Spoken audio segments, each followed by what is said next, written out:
This is the Lone Crater YouTube. We hope this video helps.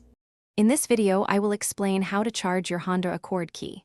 First, you'll need to identify your specific key fob model, as charging methods can vary.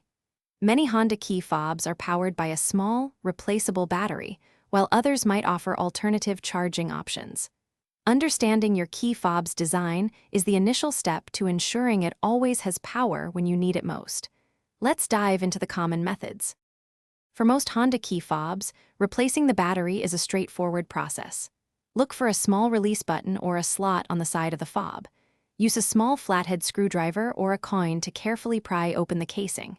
Inside, you'll find a small coin cell battery, typically a CR2032. Make sure to note its orientation before removing it. Then, simply insert the new battery with the positive side facing up and snap the fob back together. While battery replacement is common, some newer Honda key fobs might offer inductive charging. This usually involves placing the fob in a designated slot within your vehicle.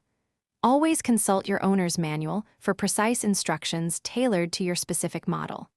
To prolong your key fob's life, avoid exposing it to extreme heat, cold, or water. A noticeable decrease in range or responsiveness is often a clear sign that your battery is running low and needs attention.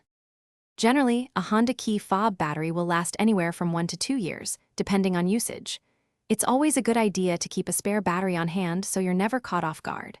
Remember, proper care, like avoiding drops and extreme conditions, significantly extends your key fob's overall lifespan. Also, for those looking to stay refreshed, check the description for a link to the Owala water bottle and other great deals. Thanks for watching, and drive safely. Thanks for watching. Consider subscribing if we helped you.